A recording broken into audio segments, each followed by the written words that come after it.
Assalamualaikum warahmatullahi wabarakatuh. Teman-teman semuanya, di video kali ini kita akan bahas tentang pertanyaan yang sering diajukan oleh para pencari beasiswa pemerintah Turki. Di video kali ini kita akan bahas secara lengkap khusus pembahasan tentang asrama.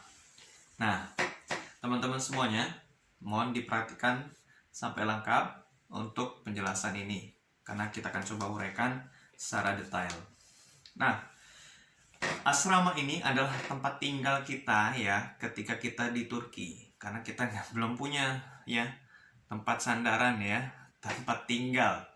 Jadi ketika kita diberangkatkan oleh panitia beasiswa ke Turki, maka kita sudah langsung mendapatkan notifikasi di email kita, di aplikasi sistem online kita tuh tinggalnya di mana. Udah dapat ya, udah dapat. Jadi nanti teman-teman tinggal membawa bukti dari YTB yang memberikan email, teman-teman print itu, terus paspor teman-teman, nah itu nanti, dan foto, 3 itu ya, surat dari YTB,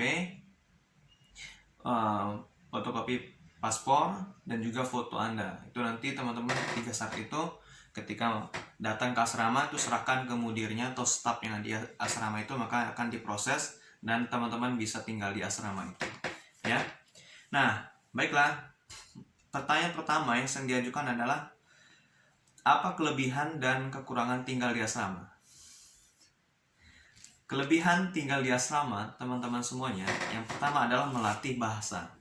Sebab bahasa yang kita gunakan itu adalah bahasa Turki. Walaupun nanti teman-teman ada yang jurusan bahasa Inggris. Namun, karena memang beasiswa Turki ini mensyaratkan adanya kelas bahasa 1 tahun. Teman-teman yang memiliki kemampuan bahasa asing yang lain wajib mengikuti kelas bahasa Turki. Maka kita akan belajar dari dasar bahasa Turki. Nah, salah satunya adalah asrama. Di samping kita belajar online ya, belajar online sekarang ya, musim pandemi tahun 2020 pandemi, dan sebelumnya juga dengan di kelas offline seperti itu. Di samping itu di asrama juga teman-teman akan belajar secara praktik langsung. Sebab nanti di asrama mudir Anda ya, mudir, pimpinan asrama, dan juga yang penyedia makanan yang sering bagi-bagi makanan itu orang Turki semuanya. Jadi secara tidak langsung kemampuan bahasa Turkinya itu terasa. Yang kedua yaitu teman-teman internasional kan wajib juga berbahasa Turki. Mereka kan berusaha juga melatih bahasa Turki. Secara tidak langsung kita akan bersama-sama berbicara berbahasa Turki. Harus dilatih bahasa Turkinya. Nah itu, dan juga beberapa orang-orang Turki juga ada yang tinggal di asrama. Nah, kita bisa langsung action praktik bahasa. Itu kelebihannya ya teman-teman ya. Kelebihan yang lain juga ada masalah keuangan misalkan. Kita kan nggak perlu belanja lagi, nggak perlu jajan lagi, nggak perlu makan di luar lagi, sebab makanan sudah disediakan oleh asrama ya. Jadi menghemat keuangan seperti itu. Fasilitas-fasilitas yang lain juga ada lengkap. Nah itu kelebihannya. Kekurangannya apa? Jauh dari orang Indonesia ya, kita menggunakan bahasa Indonesia itu kurang ya. Kalau teman-teman tinggal diambil aja positifnya, kira-kira apa keuntungannya nih? Ya tentu melatih bahasa. Kekurangannya apa ya? Sedih lah, apalagi rindu kan masakan Indonesia, makanan Indonesia, bakso ya, nasi goreng gitu ya, atau sambal jengkol, gulai jengkol nggak ada teman-teman. Jadi bisa jadi culture shock ya. Jadi itu yang membuat kekurangannya ada tentu ya. Jadi teman-teman ikut PPI Turki lah, Persatuan Pelajar Indonesia Turki atau Istanbul ya. Teman-teman sesuaikan provinsinya biar ketemu tiap akhir pekan, itu bisa disesuaikan. Kekurangannya ya tinggal di asrama. Pertanyaan selanjutnya, penghuni asrama mahasiswa Indonesia saja atau campur? Tidak mungkin ya mas, panitia biasa menyediakan khusus orang Indonesia semuanya, nggak mungkin ya. Berapalah kita totalnya gitu loh. Makanya ya, semua kita berasal dari banyak negara berkumpul di asrama itu. Nah pengalaman saya tahun 2018 saya tinggal bersama orang Ghana, orang Afrika seperti itu. Nah jadi kita bisa sama-sama berbaur lah, mengenal lah ya, berbeda bahasa, berbeda budaya, berbeda ras, ya, berbeda fisik sebagainya, ya, kita berbaur lah teman-teman semuanya. Disitulah enaknya di asrama itu ya teman-teman ya, kita bisa berbaur kepada kawan-kawan kita yang di luar negeri seperti itu. Lalu pertanyaan selanjutnya ini, apa bedanya asrama pemerintah dengan yayasan? Kalau dalam bahasa Turkinya asrama pemerintah itu KYK ya, asrama yayasan itu Özel. Saya pribadi nggak tahu seperti apa ya asrama pemerintah itu, sebab kan pengalaman itu kan berharga. Saya memang mendapatkan fasilitas asrama Özel spesial. Orang banyak bilang, oh enak kali di dapat yang Özel ya. Saya mau bilang enak gimana ya? Mereka yang bisa bilang enak karena mereka tinggal di pemerintah, yang ya, asrama pemerintah. Terus saya jelaskan gimana asrama yayasan Özel saya. Mereka bilang, wah enak banget ya. Apa enaknya teman-teman ya? Di asrama saya itu di Ensarpakbo ya, di Istanbul itu bersih tempatnya ya, bersih tempatnya. Bisa santai, pemandangannya bagus, makanannya lumayan enak seperti itu. Jadi tempat tidurnya itu bagus. Nanti kalau teman-teman mau nanti saya tunjukkan lah tempat tidur saya ya. Asrama saya masih ada foto-fotonya. Nanti kalau kita intens komunikasi nanti saya kirim ke teman-teman, taruh di grup misalkan. Pengen nih Kak lihat asramanya seperti apa, atau cuplikan makanannya seperti apa. Saya masih ada fotonya. Jadi saya kenang-kenangan album ya. Jadi teman-teman dengan berbagi pengalaman seperti ini punya gambaran kepada teman-teman semuanya. Seperti itu ya. Jadi bedanya ya dari segi fasilitas tentu ya. Saya nggak tahu, mungkin ada yang lebih bagus pemerintah, tentu ada. Ya masing-masing plus minus lah, plus minus menurut saya. Ya kalau ditanya yang pemerintah tentu ada juga enaknya, tentu ada. Ya, tentu ada. Yang Özel ada, ya tentu ada. Intinya apapun yang teman-teman dapatkan, syukuri. Karena kan nggak mau lama. Ya, bagi yang anak S2, S3 kalau yang mau keluar. Tapi kalau yang S1 ya harus fight. Ya nggak masalah, namanya kita belajar di negeri orang ya. Namanya perantau. Jadi harus siap apapun kondisi, siap mental seperti itu. Lalu pertanyaan selanjutnya, jenuh di asrama, ingin pindah keluar. Kalau untuk tahun pertama ya menurut saya tahan. Ya memang jenuh lah. Apalagi nggak ada orang Indonesia. Bahkan misalkan di antara teman-teman yang melihat video ini, Anda sendiri di asrama itu, nggak ada orang Indonesia. Kira-kira gimana? Setiap hari Anda ngomong bukan bahasa Indonesia. Paling Anda teleponan, chatan ya, video call dengan orang Indonesia. Tapi kalau udah ngobrol ke bawah, ketemu dengan teman-teman, nah jenuh. Gimana cara saya settingnya? Makanya harus siap mental sebelum berangkat ke Turki mendapat beasiswa. Harus siap mental dulu. Ya udah, kita harus bisa untuk tidak jenuh. Ya supaya nggak jenuh ya makanya setiap akhir pekan Anda harus berkegiatan, kumpul-kumpul bareng sama anak PPI, kontak-kontak, janjian. Terus teman-teman yang dapat di Istanbul seperti saya ini, enak kan ya tempat wisata. 1 tahun nggak selesai kelilingi Istanbul wisatanya, nggak selesai. Saya nggak selesai. Teman-teman bisa buat vlog dan sebagainya, dan provinsi-provinsi lain Anda bisa buat kegiatan-kegiatan. Yang penting jangan lupa kuliah, gitu. Kasihkan jalan-jalan, lupa kuliah, jangan ya. Nah, selanjutnya pertanyaan yang sering ditanyakan itu, kalau keluar asrama, kita dicarikan nggak tempat tinggal? Atau direkomendasikan? Tergantung. Kalau Anda komunikasinya bagus dengan mudirnya, misalkan di tempat, di suatu tempat, di mana dong? Kira-kira saya bisa cari kontrakan. Oh di sana. Orang Turki itu baik-baik, teman-teman. Bisa menyarankan, bisa. Dan ada juga yang cuek. Intinya tergantung kita. Kalau mau cari sendiri, ada teman-teman semuanya. Nanti di sisi lain nanti ya, kalau teman-teman tertarik di video ini, komen atau nanti tanya secara pribadi atau di instant group, gimana sih cari kontrakan itu? Kan saya ini tinggal di kontrakan nih teman-teman. Gimana cara carinya? Ya, berapa ukuran harganya? Itu ada alatnya, itu ada aplikasinya. Gimana caranya ya? Bisa Anda lakukan. Nanti pembahasan tentang biaya hidup lah nanti saya buat nanti ya. Kalau memang teman-teman tertarik, nanti saya buat biar lengkap ceritanya seperti ini. Halo, iklan dulu ya. Jika masih merah di bawah ini, klik subscribe, klik lonceng, pilih semua agar menerima video dan informasi terbaru saya. Jadi kontrakan itu variasi harganya, nanti tinggal disesuaikan. Karena nggak hanya kontrakan yang teman-teman bayar tiap bulan, enggak. Tapi ada yang lain, listrik, air, gas, internet, dan kebutuhan pokok teman-teman semuanya. Nah itu yang teman-teman harus pertimbangkan. Cukup nggak? Nanti kita bahas. Cukup nggak uangnya? Cukup, kita bahas. Itu yang lebih keren teman-teman. Jadi cari tempat sendiri bagus, bisa. Caranya gimana? Saya sendiri punya caranya. Nanti teman-teman bisa tanya, kita intens di grup, bisa sering. Dan direkomendasikan juga ada, tanya teman-teman kita orang Indonesia, gimana bisa mereka usulkan. Misalkan ada yang mau pindah, kita yang nempati di situ, melanjutkan kontrakannya, itu ada. Jadi bisa semuanya dilakukan.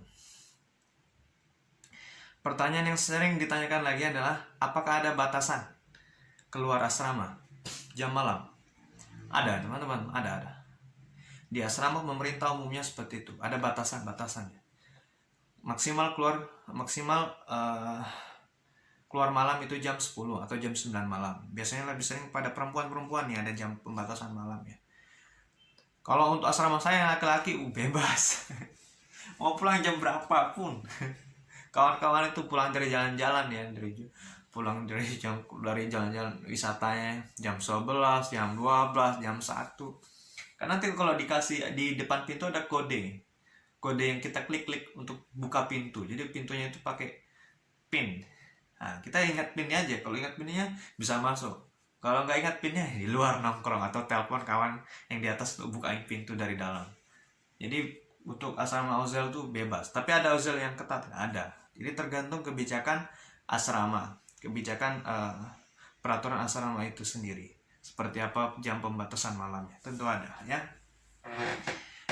Di sini akan saya tambahkan ya, biar teman-teman lebih lengkap di sini. Pertama yang harus teman-teman ingat di asrama itu makanannya.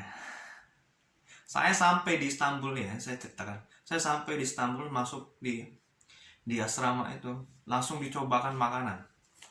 Entah apa jenis makanannya itu ya. Nggak bisa saya makan hari pertama itu. Karena beda teman-teman semuanya. Beda di lidah. Makanya kalau teman-teman mau berangkat ke Turki, siap bawa abon cabai atau rendang atau goreng teri tempe lah. Setidaknya itu aman lah buat perut teman-teman pertama kali. Atau kalau Indomie nggak usah beli teman-teman. Indomie nggak usah beli. Sebab di Turki ini Indominya dari Indonesia. Ada tulisan di dalam Indominya itu, gambar bumbunya itu tulisannya masih bumbu cabai. Jadi teman-teman nggak usah bawa Indomie dari Indonesia. Di Turki Indomie, Indonesia jempol Indominya di sini. Jadi nggak usah bawa Indomie. Anda kangen Indonesia, beli Indomie. Insya Allah bisa. Gitu ya teman-teman ya. Jadi untuk hari pertama bawa makanan yang enak-enak lah, supaya nggak kaget lidah teman-teman itu. Kalau di video ini ada nih orang-orang Padang ya kan, katanya selera pada lidah ya kan, nasi Padang gitu. Atau teman-teman yang dengarkan video ini suka nasi Padang, hati-hati, keturkian lidah Anda itu bisa bermasalah teman-teman. Ya bermasalah, tapi nggak lama kok, sebulan 2 bulan Anda akan cinta dengan makanan Turki. Karena ada juga yang enak. Kalau kata orang Jawa, onorogo onorupo. Ada harga ada kualitas lah. Tergantung harga teman-teman, mau yang enak ya pakai uang yang lebih banyak lah gitu. Nah, teman sekamar nih bau nggak ya? Ya tergantung teman-teman. Jangan-jangan teman-teman sendiri yang membaukan ruangan itu, nggak mandi gitu. Ada beberapa konotasi, ada teman-teman dari satu negara, saya nggak sebutkan negara-negara apa itu, yang bau nggak pernah mandi. Nah, gimana kita di sini? Atau kita orang Indonesia yang membaukan kamar itu? Makanya harus siap suasana bau. Atau yang ada yang perokok, laki-laki atau perempuan juga perokok teman-teman di sini. Jadi teman-teman jangan berpikir yang perempuan itu nggak perokok. Nanti akan teman-teman yang belum pernah lihat perempuan perokok di sini akan lihat sendiri seperti apa. Tapi semua jangan berpikir, wah kok begini ya. Itulah kondisi Eropa. perpaduan benua Eropa dan benua Asia seperti itu. Khususnya Istanbul ya, saya cerita Istanbul, saya nggak tahu provinsi yang lain. Saya dengar beberapa teman-teman perempuan saya itu, wah Mas Dini, wah Pak Dini, wah aduh teh. Ya teman asrama, jadi Anda harus siap mental bergaul dengan teman-teman teman-teman Anda gitu ya nanti di kamar. Oh, terus fasilitas wifi-nya, kadang ada yang kencang, kadang ada yang nggak. Wifi di asrama saya itu kencang. Jadi kalau akhir pekan selesai kursus bahasa Turki ya, wah nonton putar YouTube, putar film-film action ya. Wah, wifi-nya kencang teman-teman. Tapi ada juga yang asrama yang ngadet ya. Waduh, ini loh gak ada wifi, pakai data terus. Ah, gimana? Fasilitasnya tergantung asrama sih teman-teman semuanya. Lalu ada kegiatan asrama teman-teman, ada kegiatan asrama. Misalkan ada rapat-rapat, Anda diikut sertakan untuk hadir ya, melatih listening lah teman-teman, dengerin apa orang ngomong apa, ngomong pura-pura paham seperti itu ada rapat-rapat. Untuk yang Ozel ya, saya nggak tahu pemerintah, lagi-lagi saya rasa pun ada rapat-rapat karena mereka kan punya program seperti itu. Nah, makannya 2 kali kalau dia sama saya, pagi sarapan dan sore makan malam seperti itu. Sarapan pagi omelet telur rebus, teh manis tuh jelas chai, bahasa Turkinya chai, teh gula teh manis, terus roti. Aduh, tiap pagi mau hari biasa ataupun bulan puasa, dan penir ya, keju dan buah zaitun. Bayangkan puasa Anda sahur pakai itu jam 4 subuh. Jam 4 subuh, buka puasa jam setengah 9 malam. Jadi puasa di Turki itu tahun-tahun sekarang ini itu 18 jam. Kita 12 jam. Enak sekarang Indonesia karena khatulistiwa. Kita 12 jam selesai. Kalau Turki 18 jam dan musim kemarau, musim panas, summer, udahlah. Anda akan rasakan sendiri seperti apa seperti itu. Jadi makannya sarapan ya, dan juga makan malam. Makan siang gimana enggak? Karena kita kan biasa ke kampus. Jadi kampus juga makanan murah. Jadi Anda kalau mau jajan di makan siang di kampus. Kami yang di kampus Marmara University, berapa ya? 3,3 lira gitu. Udah enak makanannya, udah enak. Nah, karena siang memang nggak disediakan makanan di asrama, hanya pagi dan malam seperti. Umumnya di asrama-asrama lain juga seperti itu. Kebersihan asrama itu bersih teman-teman ya, karena supaya kita diganti setiap pekan gitu ya. Alhamdulillah bersih, nyaman. Nanti kalau teman-teman tertarik, tolong dong di post mana sih foto-foto asramanya, saya post.